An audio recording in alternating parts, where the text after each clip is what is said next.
Hello and welcome to the Game Collection Podcast, episode 5. Episode 5, that's mad. I'm Matt, I head up marketing here at TGC, and I'm joined once again, as usual, by the mighty Jack, who's our social media guru extraordinaire.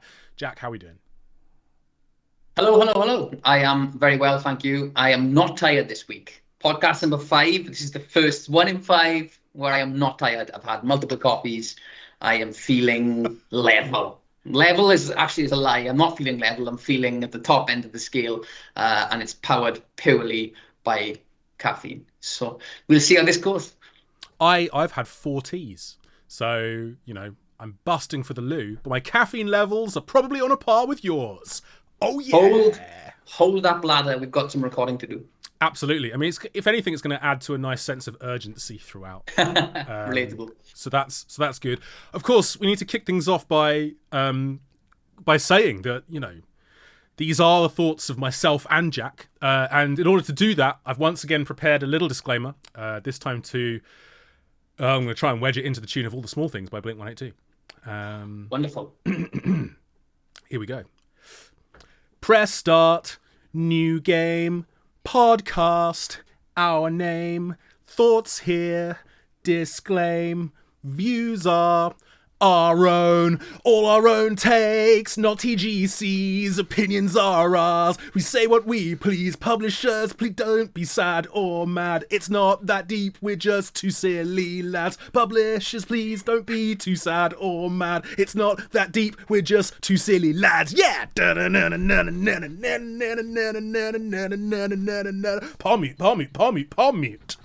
Oh, wow, that ending was fire. That was actually, I think, my favorite. It was nice. The least surprising because it was just to a nice, kind of mainstream tune. By the way, I genuinely despise that song with every fiber of my being. I love Blink-182. That is generally one of the worst songs. It's the most frustratingly painful songs ever. Is it because it's overplayed? Just made it... Is it because it's overplayed? I just think it's just they've got so many incredible songs, and just really grinds my gears. What's My Age Again is a much better song off Enema of the State. I love that song. Backed 1,000,000%. But just back to your disclaimer for a second. That was fire. I like the part where it was we're just two silly lads. What was the bit before that? It's not that deep. I like that too. Publishers, please don't be too sad or mad. It's not that deep. We're just two silly lads. Yes. Fun fact: this is the one that I prepared for the least. And Jack will testify to this. I was literally writing it as we started the call. So nothing but facts on this show. Yes. Remember. Well, actually, no, that's not true. That's not true. Nothing but opinions. Nothing but opinions on this show. Okay. So yes, if any of the publishers or platform holders out there that give us money and stock are listening to this, just remember it's not that deep. We're just two silly lads having a chat about games. That is factual. Yes, that's a fact. That is a scientific fact. Yeah, that's a scientific fact. I should have worn my lab coat, man. I'll tell you, I bought a lab coat. That's got to come out at some point because the community needs to see. Yeah. When I had a call with Matt yesterday, this obviously flashed up on the screen, and Matt was dressed as a doctor. He had a stethoscope and everything, which was startling. Yeah. It works apparently. I've got an idea for a bit. So follow us on TikTok, and you may see it one day. And the stethoscope works. And the stethoscope works. Yeah. It was Big £8. fancy dress. It was £8, and I can hear my own heartbeat. Let's talk games. Big week. Why not? Loads of releases this week, some of which we'll get into. But obviously Final Fantasy Tactics has dropped. Super Mario Galaxy 1 and 2 is out by the time this goes out. Yes. Ghost of Yotei as well, probably the biggest release of the week. It's been one of our biggest titles of the year from an order perspective. You guys are absolutely loving it. So yeah, we are proper hyped for Ghost of Yotei. And I think it ties in really, really, really nicely. Obviously, female protagonist for this game. Ties in really, really nicely with a question we got in from Dorky Swimmer, who said, if you had to name your favourite strong-willed female game character, who would it be and why? So yeah, thank you Sony for Ghost of Yotei and for springboarding this discussion. Thank you, Dorky Swimmer, for giving us our main question this week. We'll get into some more as well, but yeah, Jack, female characters. Ooh. Okay, so I mean, like, obviously with my love of Super Metroid, Samus would definitely be up there. But I think because there's numerous questions in this pod that relate to some of my favorite games. So I'm actually going to pull Jill Valentine to the top of the pack for this one. Fantastic. Great Because, and I shout. think even with the Nemesis remake being the weakest of them all, in my opinion, and I know that quite a few of the community often chime in with a similar opinion. Um, it's still for me like she just carries it, man. Like she's just such an absolute boss. Like so, yeah. I've got all the time in the world for Jill Valentine, and I want to see her come back. That's a good shout. That's a really, really, really good shout. Yeah, I think mine. See, if it was just going on sort of like, what are your favourite games involving female characters, then Bayonetta's up there. Because I've seen a debate there's always this debate online because Bayonetta is obviously quite a hyper. She's a bit of a hypersexualized character in a way, right? Yeah. She dresses like your favorite librarian slash dominatrix, and she has guns on her stiletto heels, which she uses to vanquish the demons of hell, and sometimes the angels of heaven.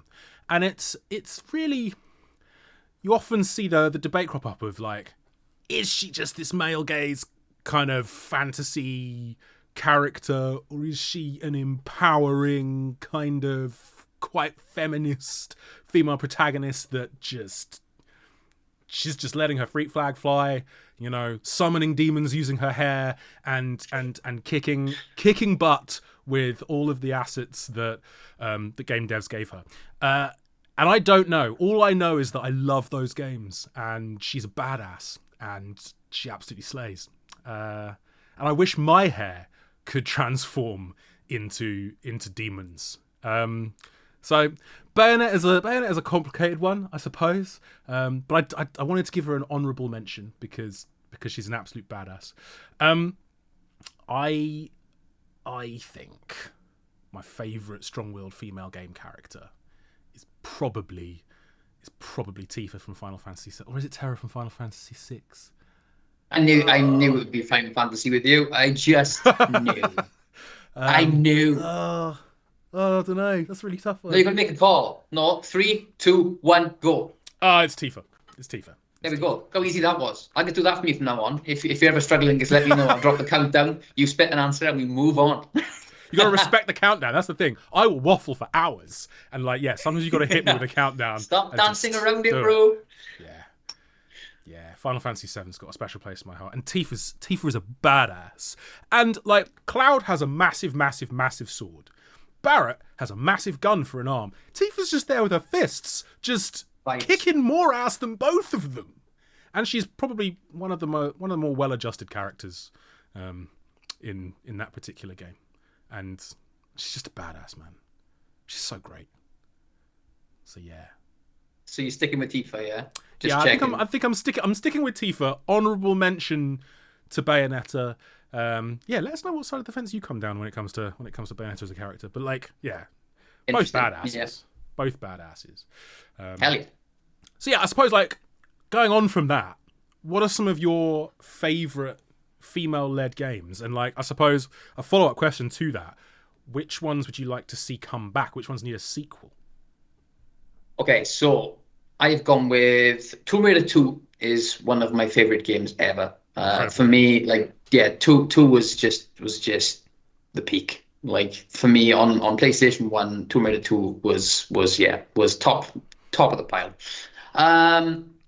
Resi 3, I know I've already mentioned that, but the original Resi 3 was insane. Let's be honest. So, and then again, we're going back to Samus, but I would love a Super Metroid reimagining, remake, remaster. I appreciate it's not a sequel as such, but I think a reimagining of that game, it's got so much potential. I know I'm just beyond biased on this, but a reimagining of that would just be immense. And shout out to Metroid Fusion as well. I absolutely loved Metroid Fusion. I didn't play it at the time. I played it a years later on the Wii U Virtual Console. And it was just like Super Metroid light. Basically, it's a great game. Epic. Did you Yeah. play? Did you play Dread? Did you play Metroid Dread? I played Dread. It was.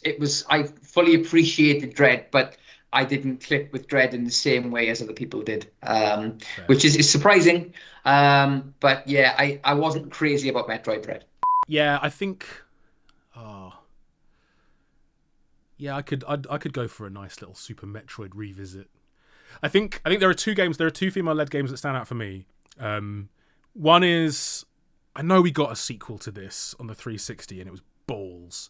But like, one is Perfect Dark, because the N64 original is so good. But again, that's rare at their peak. It's like, oh yeah, we made GoldenEye. How do we one up GoldenEye? It's like, okay, well, here's Perfect Dark. It's like, what? It's just incredible game. Wasn't the remake for that cancelled recently, or like indefinitely? Yeah. Did you see that? Yeah, because there was a sequel that came out on the 360 that wasn't very good, and then there was going to be a brand new installment, and it sort of disappeared, just vanished into the ether. So sad about that. And the other, and holler at me if you remember this game series as well, collectors. But back in the early 2000s, I want to say, there was a series called No One Lives Forever. And the premise is like kind of, it's 60s spy kind of pastiche parody.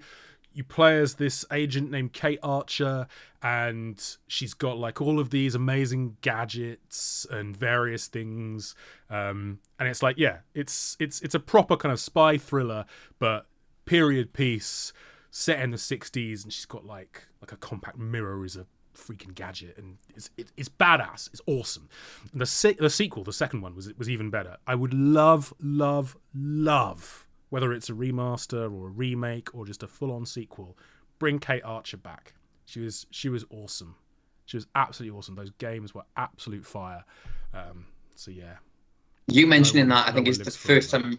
Yeah, it's the first time I've ever really heard of that series. In truth, I have no recollection of it at all. So I don't think, unless you were a PC gamer at the time, you wouldn't. Okay.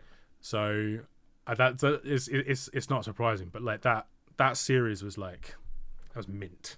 It's absolute mint. While we remember, sorry, because I skipped that part of the question where you said about sequels needed.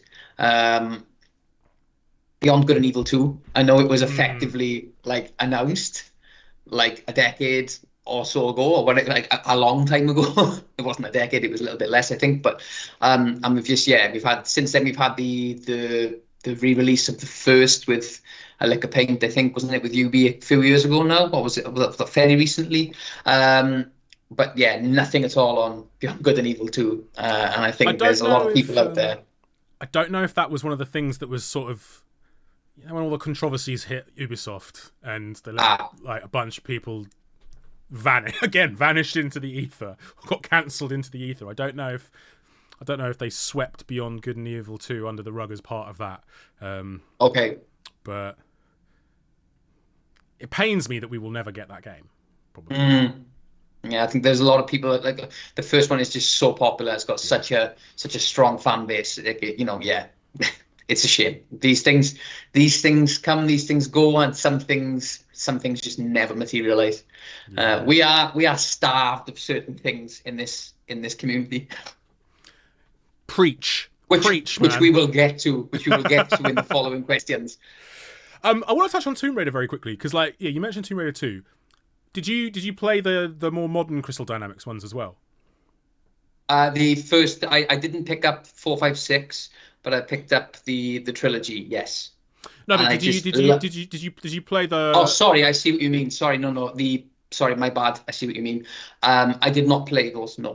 My dad did. My dad loved them. My dad's a massive Tomb Raider. I know we spoke about this in like one of the previous pods about watching him play Tomb Raider when I was a kid. He played those and said they were fantastic, but I just never. I'd kind of taken a break from gaming at that point. I think, as I recall, it was maybe even like before I worked here, or was it like kind of in my very early days of the game collection? So it was one of those or a few of those that just kind of passed me by. I remember when the first one came out. And it was very Uncharted-y. It was really clear to see the kind of the Naughty Dog influence on what Lara became and that kind of origin story that they wanted to tell. I thought it was really cool. I actually think from a game feel perspective, the ragdoll, some of the ragdoll nature of how Uncharted feels in the hand annoys me, especially like in the original, in like Uncharted 1. But I thought the game feel in the newer Tomb Raider trilogy, they absolutely nailed. Even if the sort of myriad ways that Lara could die got a bit much after a little while. You're just like I don't need to see Lara Croft impaled on this jagged rock in the middle of like some rapids. This is messed up. Like, this is a family show. This is exactly. But like, it's really interesting because they're completely different. They play so differently, obviously, to the original Tomb Raider games. But I appreciate them in their own right. But I'd love to see, a return to that more classic style. I think for Lara Croft. But I'm really glad that we've got, obviously, the 1, 2, 3 trilogy has already come out. 4, 5, 6 is coming. Has it not been released was it released digitally though, the 4, 5, 6? Released digitally? No, I know, but I think, I'm sure it's, I know, stop swearing. I know, I'm sorry. Down with this sort of thing. Sorry. Down with this sort of thing. Careful now. Do pre-order 4, 5, 6 physically if you haven't already over at the Game Collection for all of your physical gaming needs. But man, classic Lara.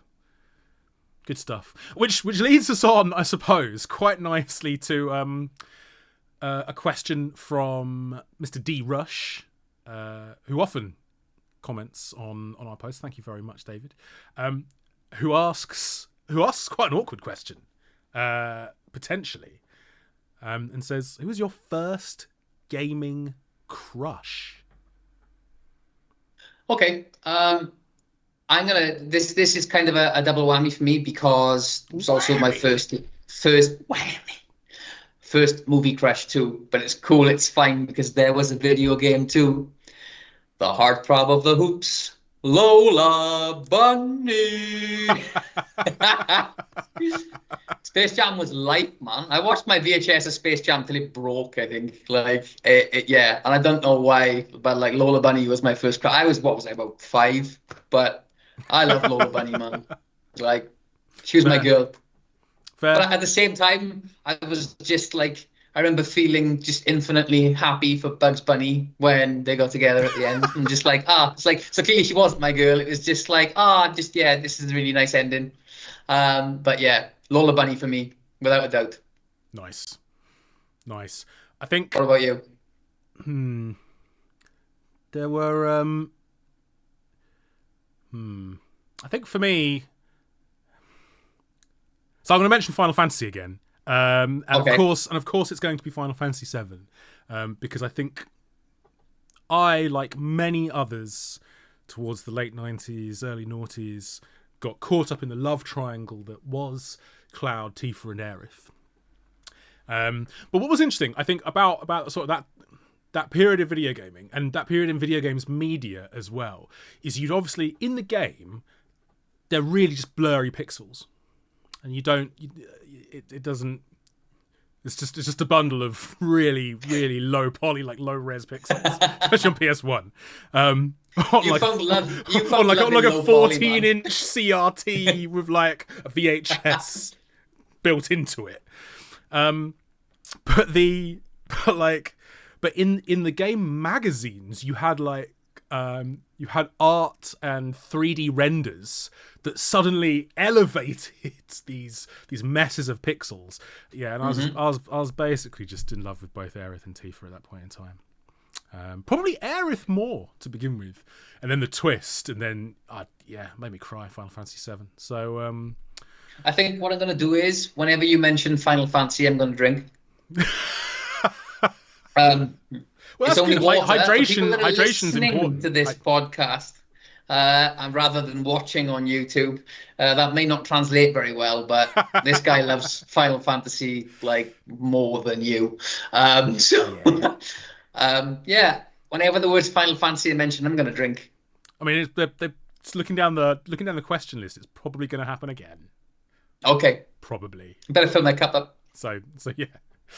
But yeah, I think Aerith. Yeah, that was a deep love, and then the twist happens, and you're just like, why? Tears. So yeah, thanks very much, David. Good and Thank you, Dorky David. Swimmer and Dorky Swimmer. Thank you very much for those questions. Let's get into some more.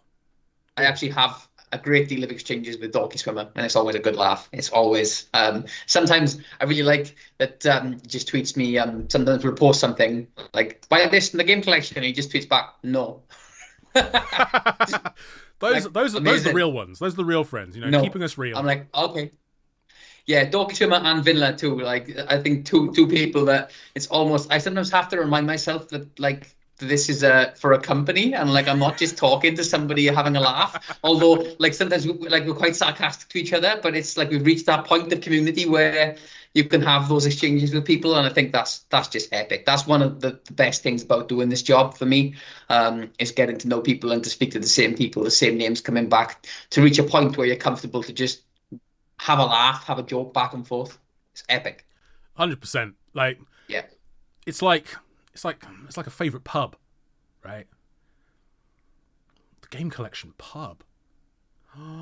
Now, if we can't get a physical store, a pub might be the next best thing. Growth idea, man. Bricks and mortar, store plus. I think this could be a goer. I don't think leadership will go for it, but I'm keen to hear that pitch to leadership. I really am. I'll do it in song. We just got to set it to the right song. Yep, there we go. Oh dear. Right. Let's. Speaking of regulars and our questions, let's get into some. Let's get into some questions. A very quick one. Ollie Heath asks you in particular, when will you wear wigs?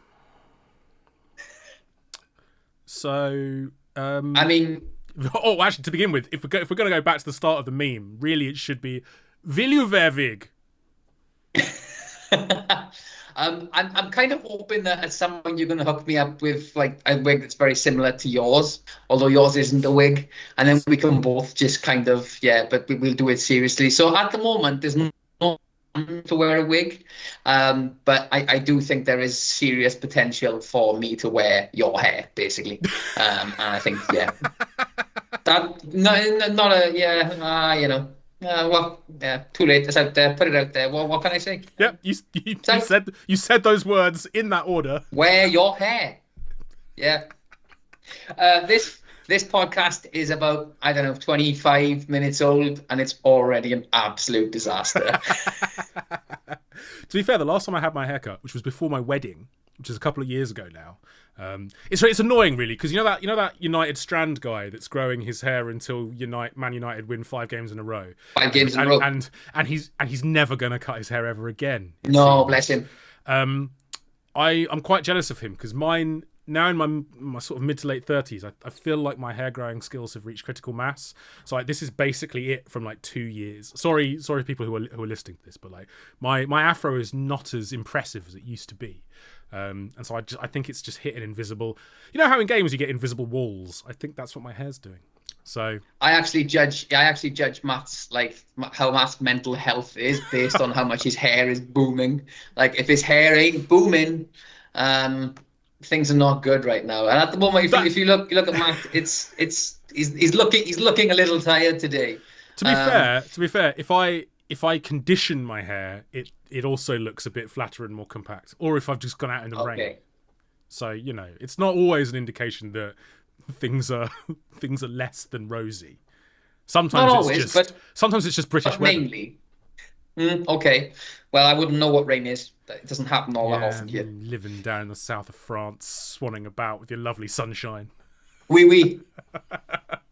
Anyway, thanks, Ollie. And that just goes to show that we will answer even the most left field of questions. But let's talk about. So Chris has come in with a really good one, which is very fitting for this week, because obviously Final Fantasy Tactics bringing back a classic game, Super Mario Galaxy 1 and 2 bringing back 2 incredible classic games. And Chris asks, remakes and remasters get a bad rap these days, but are they always bad? Final Fantasy VII's new remakes have been some of the best times I've had lately, and Silent Hill 2 remake was fantastic. How do you guys feel? So yeah, remakes, remasters, thoughts? I mean, I love them. I do. I love them. Some of these games I never got to play first time around for a start. So to me, it's obviously building on something which was special to so many people. So there is that. But taking that away and putting myself in the position of somebody that's like played these games and then play them again, like I know it's obvious to go to these, but Resi 2, Resi 4 for me is Resi 4's remake is for me, never mind like one of the best Resi games, it's one of the best games I've ever played. Like the glow up on that game was just insane. So even if they are a remake or reimagining, like reimagining actually, then it's like it's yes, it's got the same elements, it's got the story, but like some of these games feel so different, like they really do. And so I'm playing Silent Hill 2, the remake at the moment.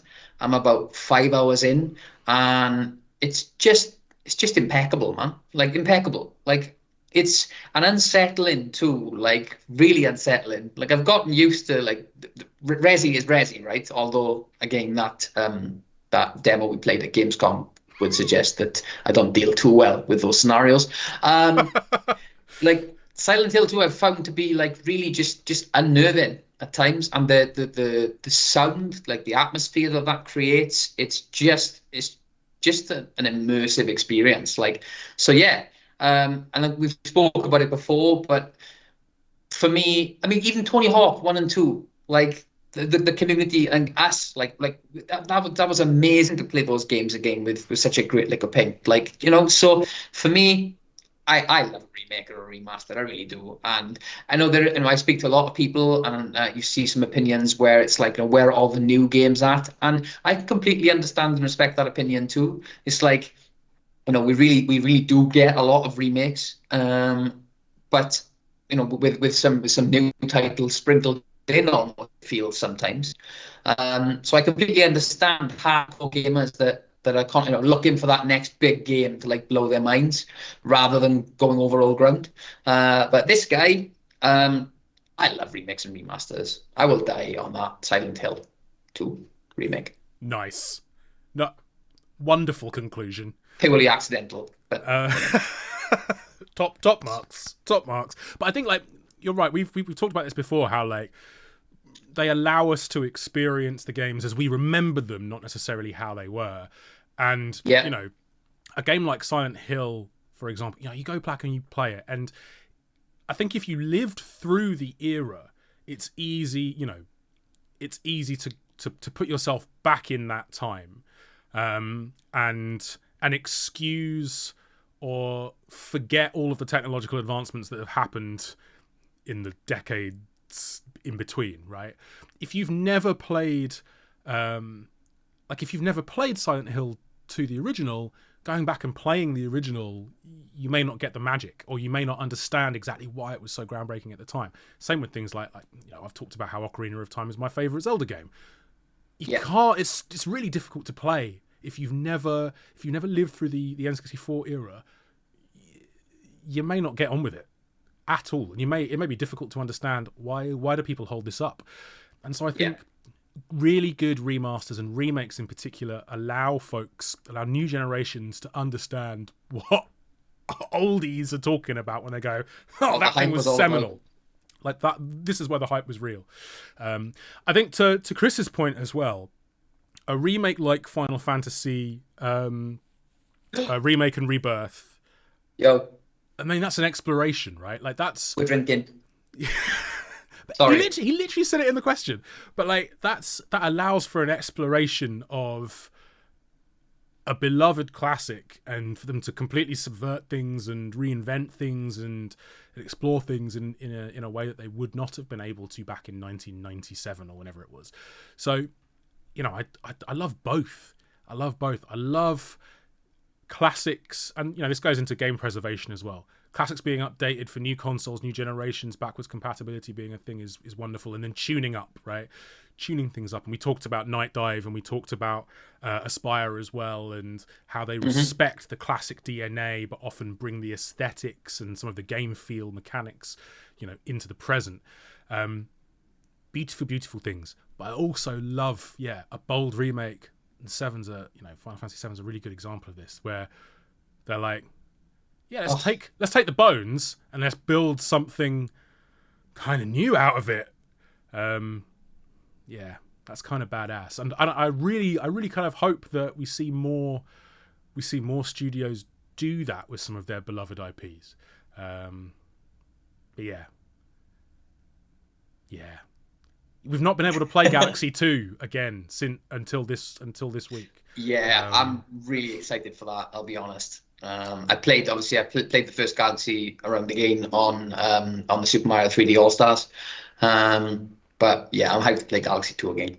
Yeah. I think like a question that often rears its head, when remasters come up a lot of the time is this just a cash grab? And I think we had it last week as well, a question around the Galaxy titles. I think it's a bit of a spectrum and it varies sometimes. And I guess it sort of depends on. Sometimes for me, it depends on my answer to that question depends on how old a thing is, because I do think that there are some examples perhaps of remasters and re-releases being a little bit egregious. I don't want to. I wasn't going to mention any names, but The Last of Us. I think you should name names. The Last of Us springs to mind a little bit. Fantastic games. Did it need remastering just a couple years later? When backwards compatibility was still a thing? I don't know. That feels like it could have been a patch rather than like a full price re-release. Could have been an email, yeah. Could have been an email, yeah. But there we go. But that's just my opinion. I think. But equally, I can also understand the other side. I'm gonna equivocate here. I can understand the other side of it, where folks just want to play a thing in as high fidelity as awesome as it can possibly be, and as technology moves forward, there are opportunities to revisit things. But yeah, I do feel that one or two of them could definitely have been an email. Understood. Understandable opinion. So yeah, thank you very much for that question, Chris. And I guess in a kind of related vein, well, Robert Arthur asks, why have there not been any remakes or new games in the Army Men series? Imagine Asajj's Heroes on modern platforms.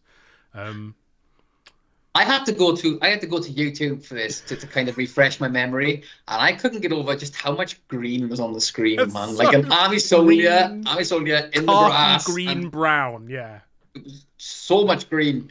But I am Toy Story till I die. So anything that's like remotely linked to Toy Story, man, count me in. Like, although saying that, I've never seen Toy Story 4 because I refused to watch it because there was no need to do it.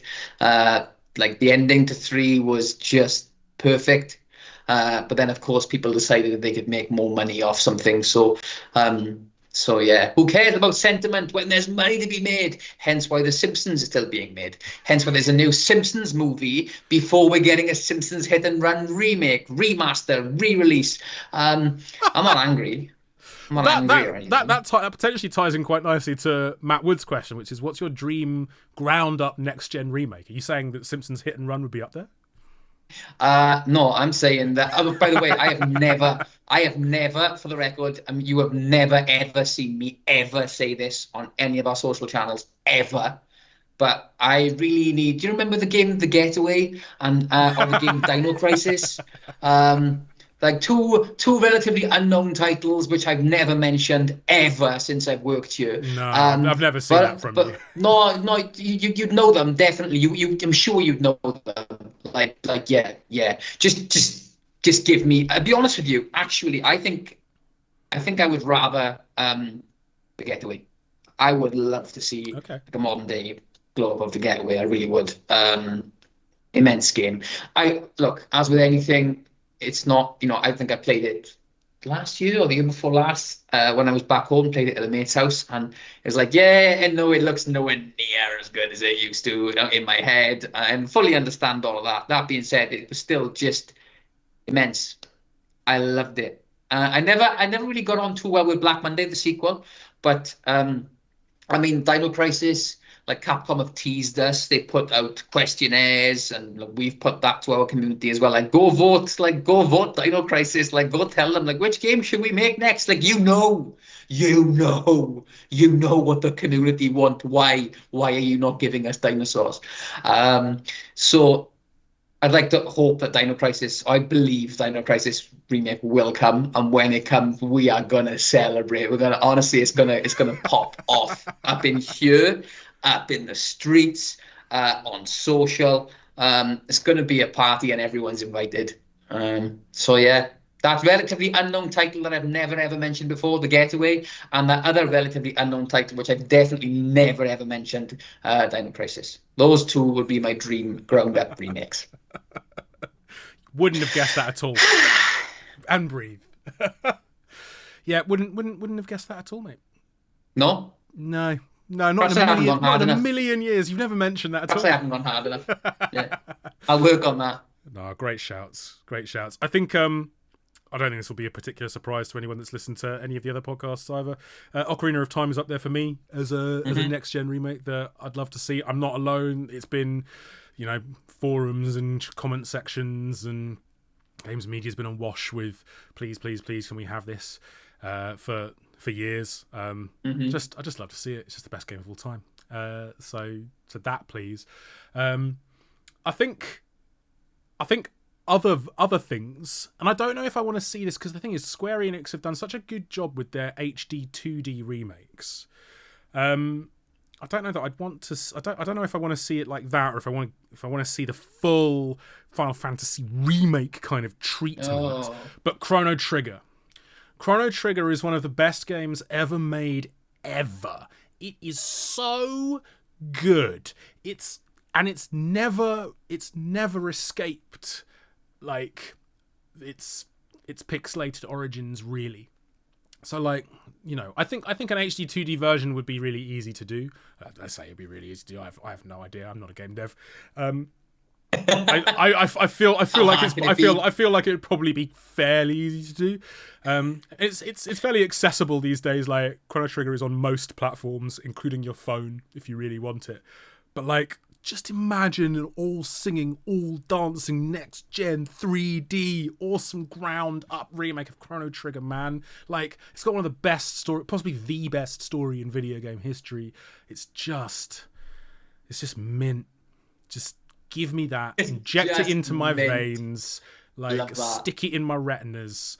That's my shout. But honourable mention to a game I've mentioned before when we were chatting about GameCube games, and just thinking about someone like a Team Bloober who absolutely smashed it with Silent Hill 2, and the stakes were high for that. It's really easy to mess that up. Yep. Someone needs to, because Silicon Knights aren't going to do it because they died real bad, real hard. But someone needs to bring Eternal Darkness, Sanity's Requiem to modern audiences. GameCube classic.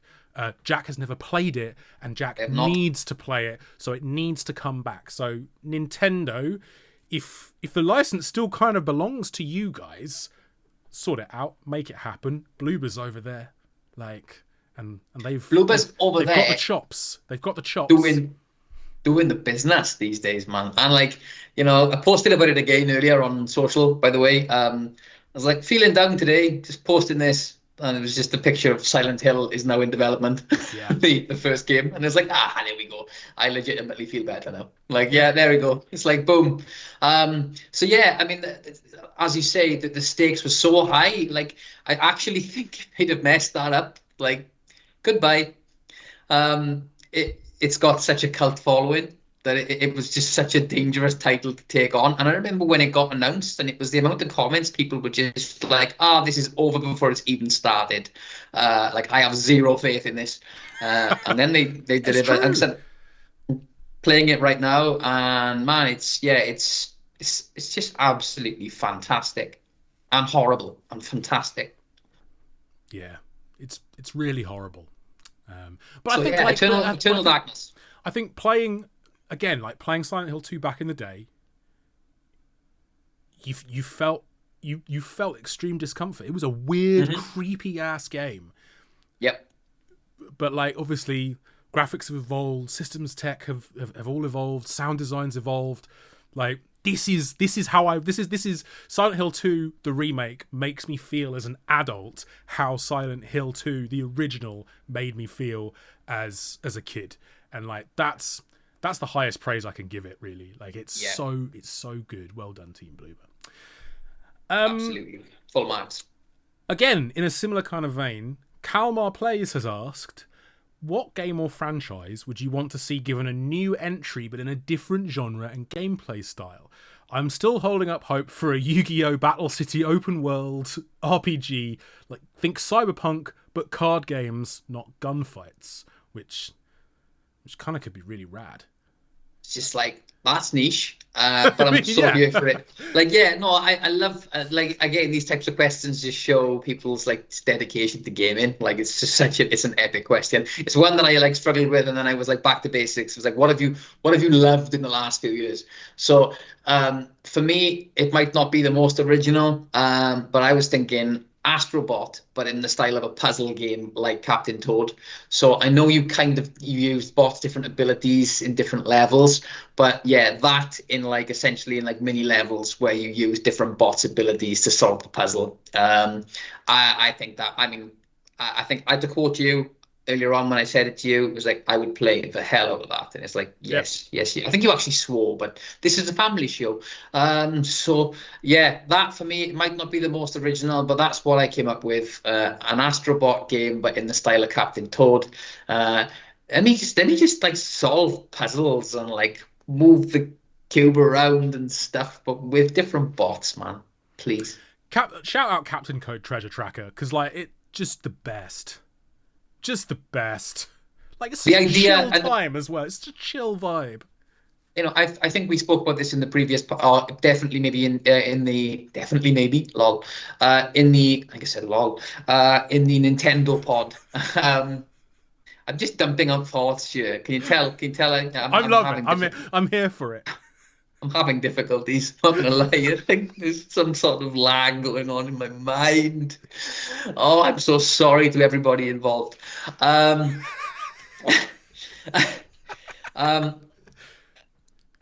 Captain Toad. Captain Toad, yes. When that idea was introduced in Super Mario 3D World, which is my favorite Mario game ever made, it was just like, oh my God, imagine this in a full game. And then they gave us the full game. And it was a beautiful thing to behold. It just, and even the story, you know, and the little, like, there was just more to it. It became a little bit of like a platformer without being able to jump. But just even the levels where you were like climbing was it a dragon that was like breathing fire at you, and you had to like sneak behind the little walls, and you know, it was just, it became so much more than just a little puzzler, and it was like top 3 probably favorite games on the Wii U for me. Also, just shout out Toad. Finally gets his moment in the sun. I mean, obviously, like back in the day on Mario Kart 64, he was a real speed merchant. Toad was always my go-to there. Toad was always my go-to for Mario Kart 64. But then, just Captain Toad. He's had a promotion. Brilliant. Gets his moment in the sun. Tracking some treasure. Inflation, apparently. It's just due to inflation. It's like it's a bit of a name they gave him as a bit of a, but you know. A sideways move, but here's your title bump.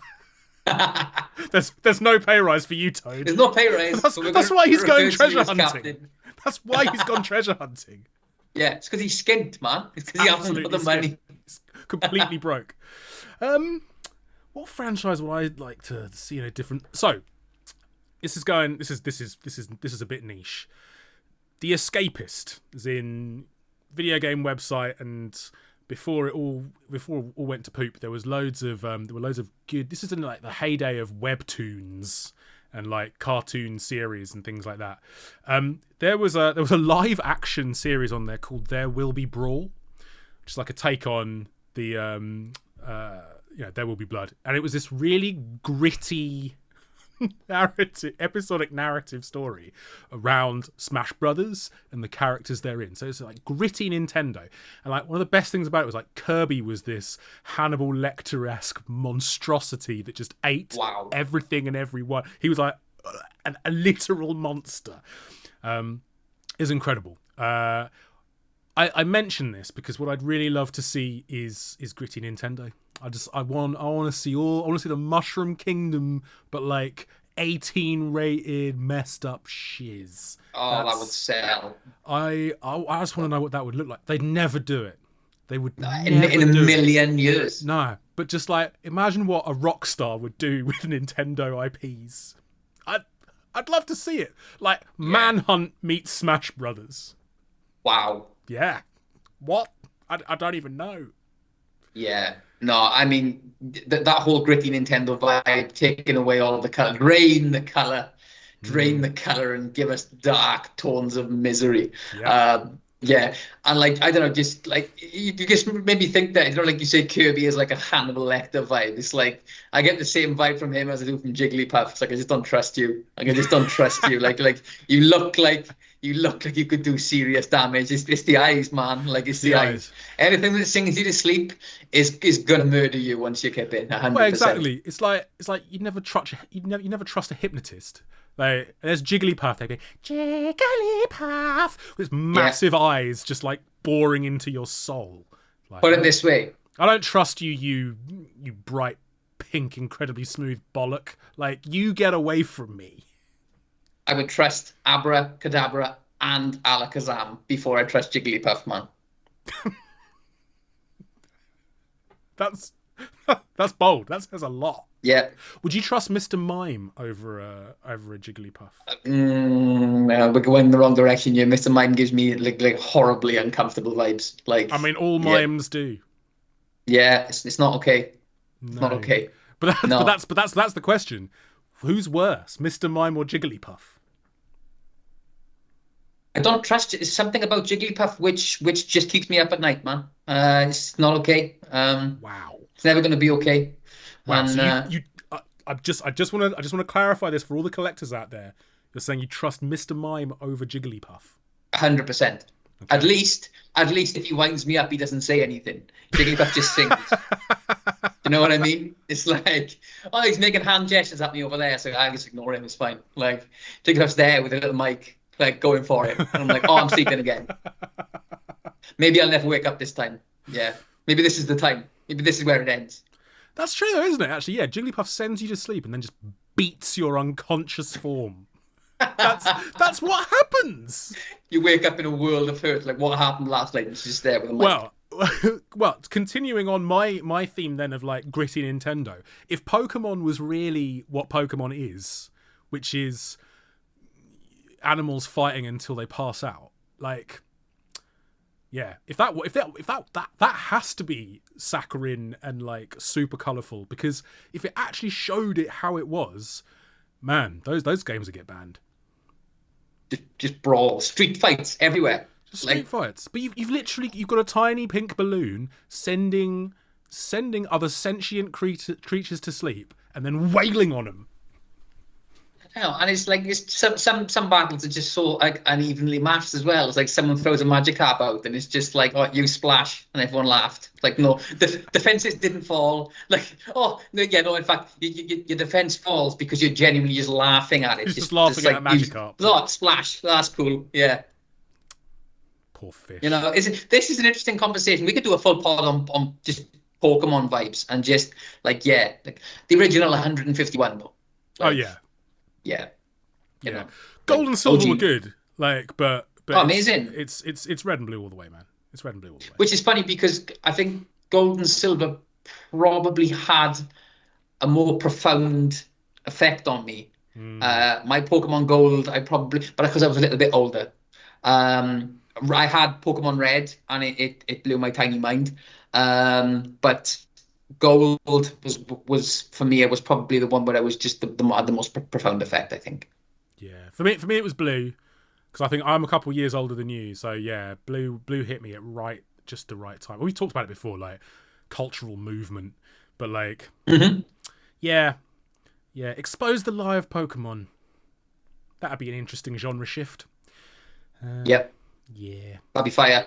I think anything gritty, as you say, gritty Nintendo. I pray that I know, but I pray that somehow in our lifetime we get to see something like that, because the as you say, the potential is it's just untold. It's Absolutely untold. fascinating.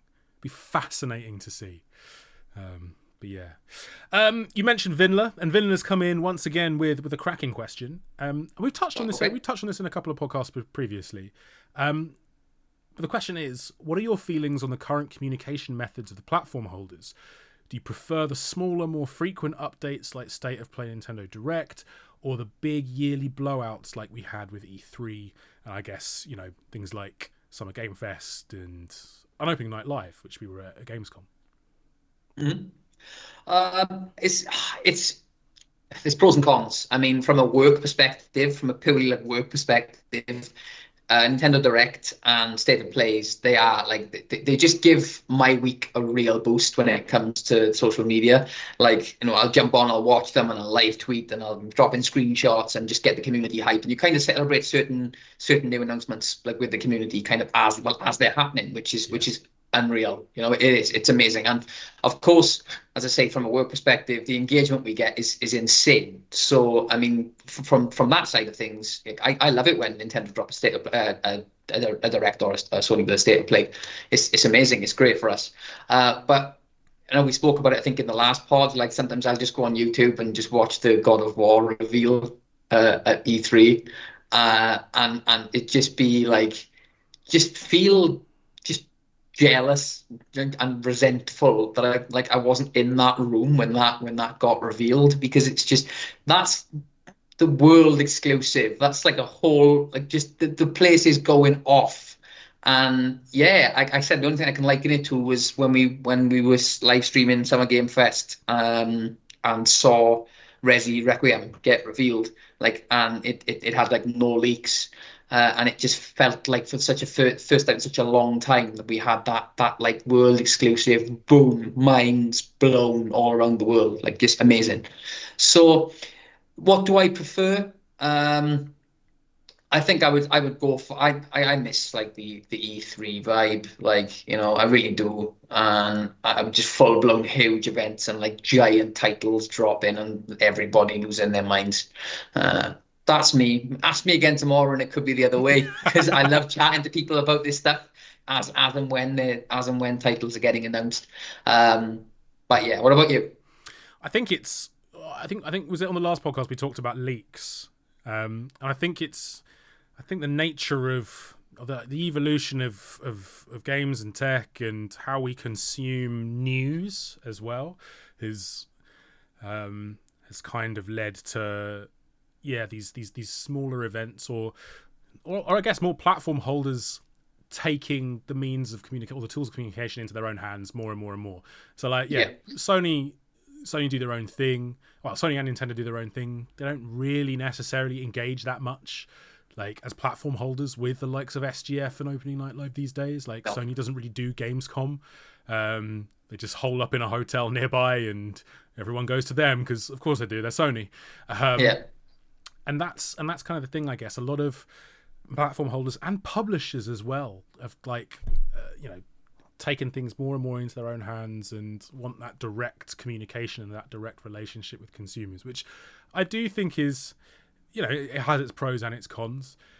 I think, and we talked about when we did the Gamescom, we did our first podcast, and we talked about our reactions to Opening Night Live. It makes such a difference being in the room, or at the very least watching it with other people who are contributing to the hype train, right? Because I think if you're, and I've had this right in recent years, I'll skip out on them unless I've had to cover it for work or something like that. Yeah. I'll just catch up on the news the next day, because ultimately otherwise I'm just sat in my house or just sort of watching along. And yeah, I'll be texting friends and being like, oh, have you seen this or that? It's not the same. And No. I do feel like some of that luster, some of that excitement, some of that hype, it gets lost. The news cycle is never ending, and so quite often, there aren't very many truly surprising things that happen these days. Maybe I'm just older as well. Maybe I'm a bit more jaded. But I do think I do miss like the absolutely massive shows and the absolutely massive announcements that came off the back of them, and I miss when social media wasn't so prevalent And that news cycle wasn't so 24/7, and so those moments really, really did feel absolutely massive.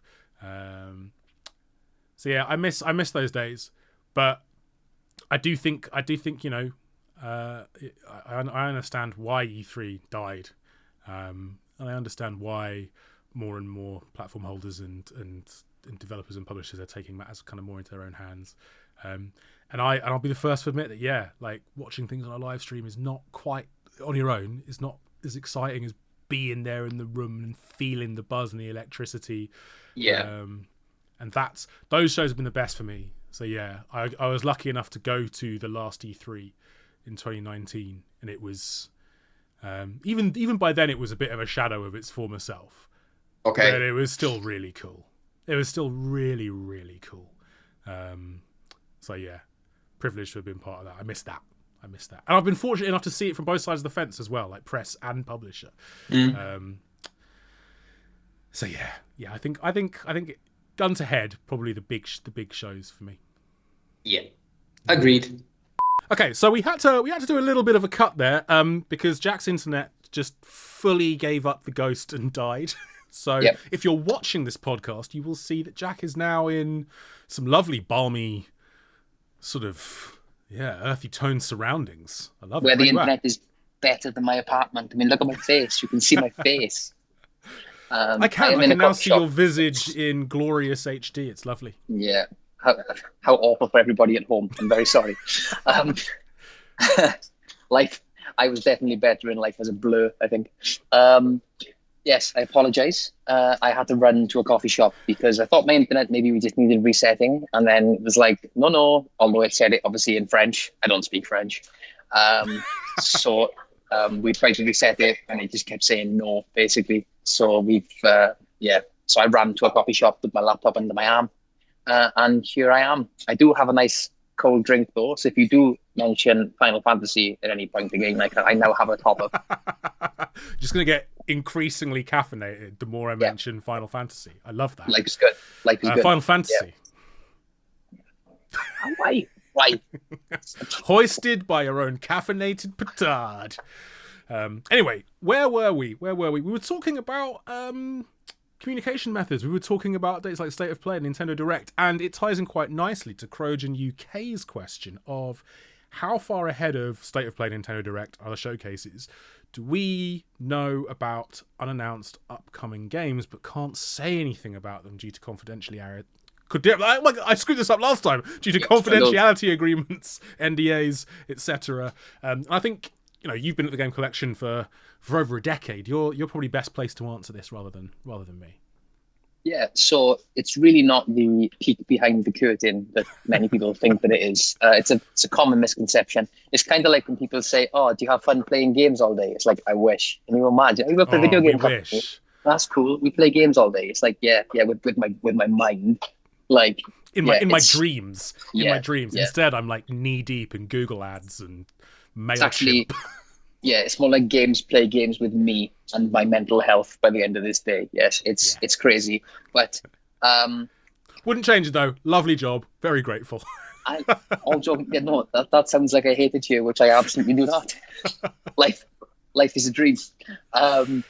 So yeah, basically, it's not the peek behind the curtain that people think that it is, especially the AAA titles. We tend to get reveals on titles at the same time as everybody else. We are watching State of Play. We are watching Nintendo. You can't say confidentiality. I can't say Nintendo Direct. Please understand. Yes, thank you. So we don't get to see any of that stuff. On occasion, we'll maybe get some smaller titles through perhaps the day before or even the evening before, kind of once we've clocked off for the day. We check emails in the evening because we never log off. And you'll see some assets for something that's maybe getting announced the following day, but those are not normally huge titles. It's really a case of us finding out the same time as everybody else. We're not publishers Curveball Games is, but we're not in the industry in that way. We're a retailer. We only have access to stuff pretty much the same time as everybody else. It's not glamorous. I wish it was.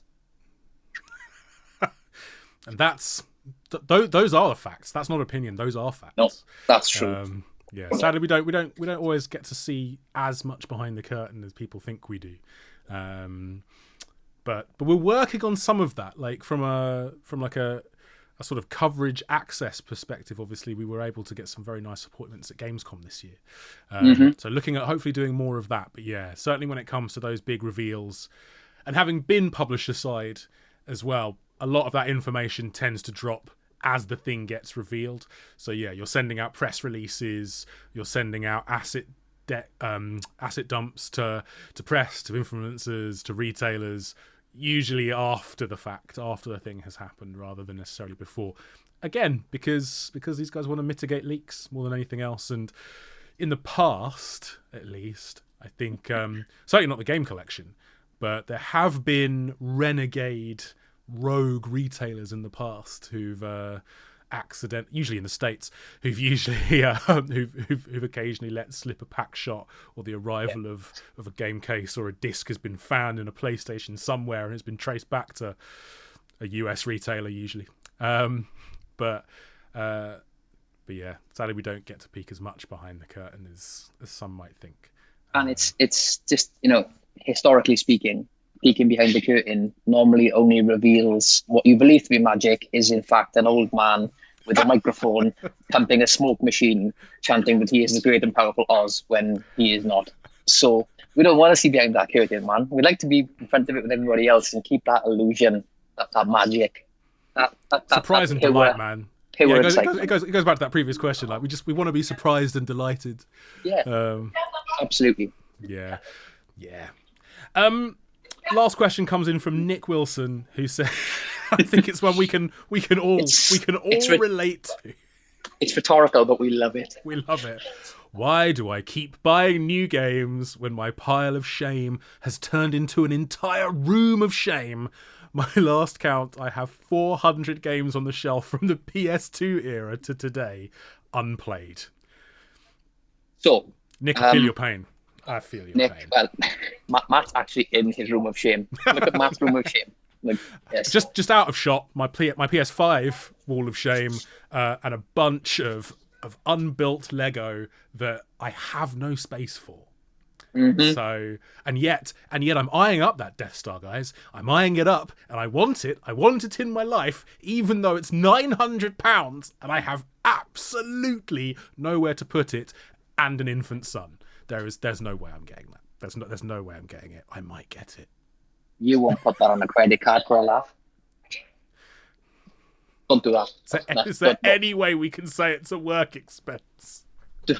I mean, I dare you to try. Oh, it definitely wouldn't fly. It definitely wouldn't fly. Make it fly. Flap those wings, Matt. Flap those wings. My answer to this would be, why do I keep buying games when my backlog is crazy? Well, because our prices are often the best. We offer reward points on every order. Sometimes even extra tenner in reward points. Free delivery. 99 times out of 100 release day delivery for pre-orders. And video games are epic. I'm so proud of you right now. I'm so proud that you turned that into a marketing moment. I'm so proud. What marketing moment? I am merely spitting facts. Actually, you're merely spitting facts. A vessel for your words. A factual vessel. That sounds like a prog rock band name. Factual vessel. Yeah, it's coming. If nobody's taken that yet, feel free to use it. And then send us a link to your SoundCloud, or don't, or don't. But yeah, Nick, we feel your pain, and I have officially spent more in the 14 months I've been working for the game collection. I spent more on games in the last 14 months than I did in like the previous 4 years, I think. And I blame you, collectors. Honestly, those Sunday shelfies they just give me FOMO and also life. But lots of just inspiration. I'm just like, I need more games. Do I need more games? Probably not in the grand scheme of things, but also yes. Also yes. It's like books, man. It's like physical media.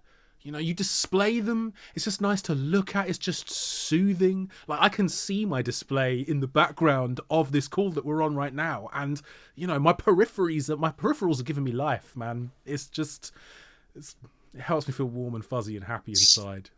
Surround yourself with positive people, or in your case, Borderlands masks. That's right. Yeah, so that's a nice little insight into what's going on up here and why my hair is in fact so frizzy. Used to be straight, then I went mad. Because let me tell you, Matt needs to get positivity from masks because he gets none from me. I am many things, collectors. Positive is not one of them. That's a lie. It's a lie. On these podcasts, you're a ray of sunshine and joy, and we love it. Really try it. I'm faking it until I make it, Matt. I respect that you're still smiling after experiencing tech rage, because I think internet-based tech rage might be the worst rage. There are many worse things obviously in the world, but tech rage is it's real. It's up there with travel rage. Travel rage is tough. Tech rage, yeah, as somebody currently experiencing tech rage, I know I seem calm, but under this calm exterior is a donkey on the edge. And that, collectors, is why we love physical media. True physical media, because it doesn't matter if the internet goes down. I can still play my GameCube. Doesn't matter. I can still put in Wii Sports, channel the spirit of... Actually, which tennis tournament are we on now? I don't know. But just do that. Spank some virtual balls with a Wiimote in hand. I don't need the internet for that. Just turned into Maria Sharapova. Hey, if it gets me victories, I don't care. All about the W, man. All about the W. Yes, all about the dubs. But yeah, Nick, that's one of the most relatable questions I think we've had in this short podcast run, and I'm guessing a lot of our faithful, a lot of the collectors out there are right there with you.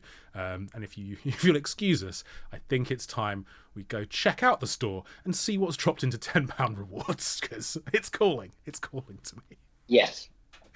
But honestly, thank you so much to everyone who submitted questions. Don't worry if yours didn't get read out this time. As we mentioned last week, we're collating some of the ones that we've missed. I'm sure we'll get to Christmas time and there'll be a bunch of time to fill over that full of festive period. So we are planning on doing one or two dedicated Q&A podcasts where we try and go through as many of your questions as possible. So yeah, if yours hasn't been covered yet, don't fret. Chances are we will get to them towards the end of the year. When we run out of news and we run out of releases. Indeed. But yeah, that's been episode 5 in the bag. Ghost of Yotei is out. Super Mario Galaxy 1 and 2 is out. Final Fantasy Tactics. Final Fantasy Jack. Final Fantasy Tactics is out. Consume. Yeah. Massive. Oh God. We've seen that off. Massive week. Let us know what you're playing. Let us know what you'd like to see on these podcasts. Hit us up with your feedback, please. If you're listening to this on Spotify, drop us a review. They all count. They all help us reach more eardrums. And if you're watching / listening to this on YouTube, drop us a like.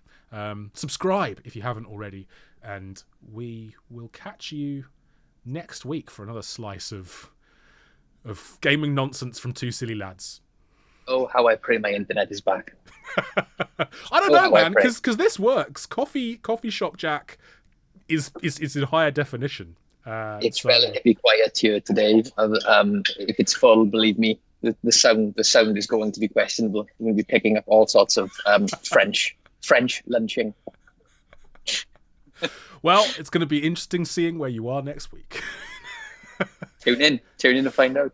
Brilliant stuff. All right, thanks, folks. I appreciate you if you've persevered and are still listening. We will catch you. We will catch you in the not too distant future. Cheers, all. Speak to you later. Bye, guys.